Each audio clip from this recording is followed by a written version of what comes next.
जय श्री कृष्णा। आइए सुनते हैं मौनी अमावस्या व्रत कथा। सनातन धर्म में अमावस्या तिथि का विशेष महत्व है। शास्त्रों के अनुसार जब सूर्य और चंद्रमा के बीच का अंतर शून्य हो जाता है तो अमावस्या तिथि का योग बनता है। धार्मिक मान्यताओं के अनुसार अमावस्या की तिथि भगवान विष्णु को अत्यंत प्रिय है।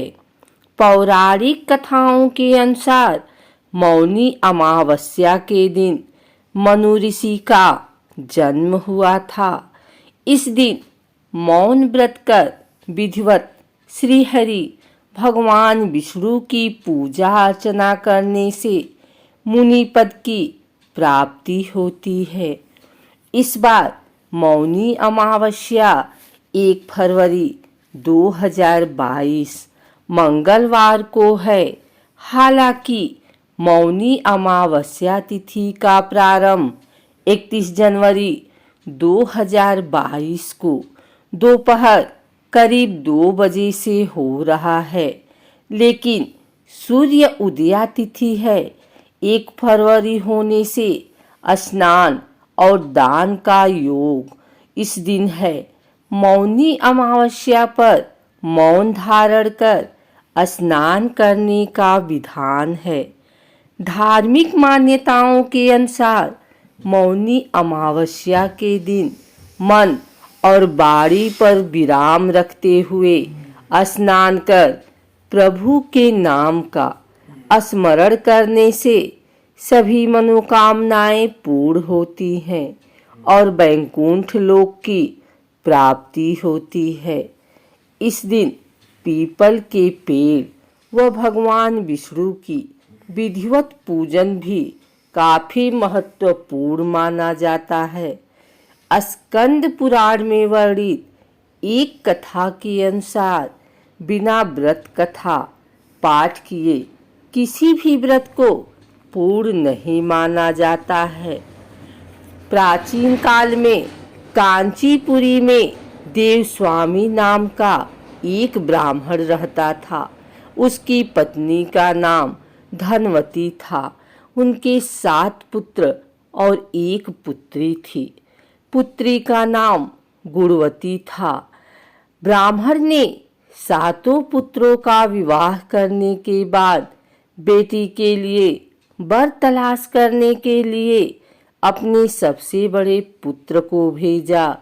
उसने एक ज्योतिषी को कन्या की कुंडली दिखाई। उसने बताया कि विवाह होते ही कन्या विधवा हो जाएगी। ज्योतिषी की बात सुन ब्राह्मण दुखी हो गया और उसने इसका उपाय पूछा। उपाय पूछे जाने पर ब्राह्मण ने बताया कि सिंघल द्वीप पर एक सोमा नामक धोबिन रहती है। यदि कन्या की शादी से पहले घर आकर वह पूजन करे तो यह दोष दूर हो जाएगा। ब्राह्मण ने गुणवती को अपने सबसे छोटे पुत्र के साथ सिंघल द्वीप भेजा। दोनों सागर किनारे पहुंचकर उसे पार करने की कोशिश करने लगे। जब समुद्र को पार करने का कोई रास्ता नहीं मिला तो भूखे प्यासे एक बट वृक्ष के नीचे आराम करने लगे। पेड़ पर घोंसले में एक गिद्ध का परिवार रहता था। उस समय घोंसले में सिर्फ गिद्ध के बच्चे थे। वे सुबह से भाई बहन के क्रियाकलापों को देख रहे थे। शाम को जब गिद्ध के बच्चों की माँ भोजन लेकर घोंसले में आई तो वे उस भाई बहन की कहानी को बताने लगे।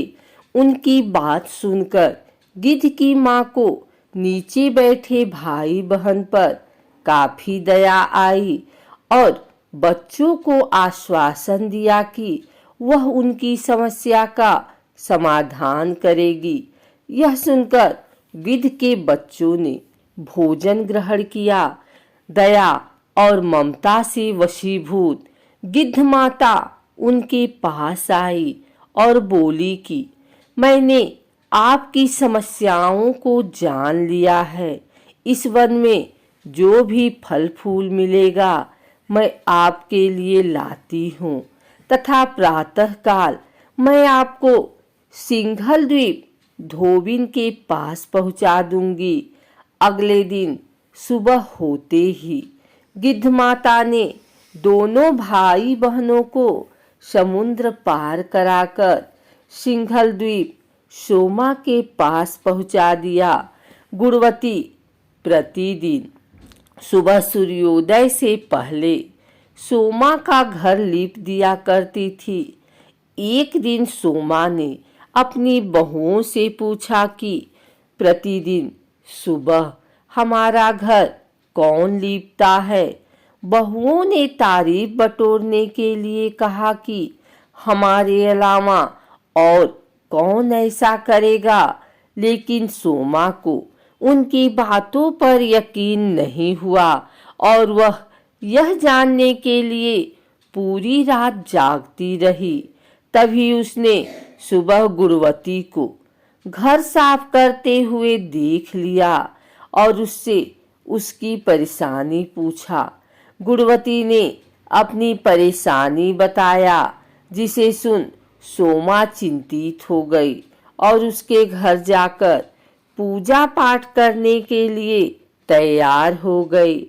सोमा ने ब्राह्मण के घर आकर पूजा किया, लेकिन इसके बावजूद गुणवती का विवाह होते ही उसके पति की मृत्यु हो गई।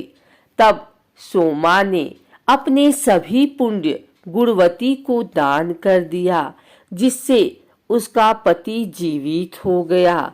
लेकिन पुण्यों की कमी से सोमा के पति और बेटे की मृत्यु हो गई। सोमा ने सिंघल द्वीप लौटते हुए रास्ते में पीपल वृक्ष की छाया में विष्णु जी का पूजन कर 108 बार पीपल की परिक्रमा की। इसके पुण्य प्रताप से परिवार के सभी सदस्य जीवित हो उठे। इस प्रकार मौनी अमावस्या के दिन किसी पवित्र नदी में स्नान कर विधिवत भगवान विष्णु की पूजा अर्चना करने व पीपल की परिक्रमा करने से मनोवांछित फल की प्राप्ति होती है तथा परिवार के सदस्यों पर भगवान का आशीर्वाद सदैव बना रहता है।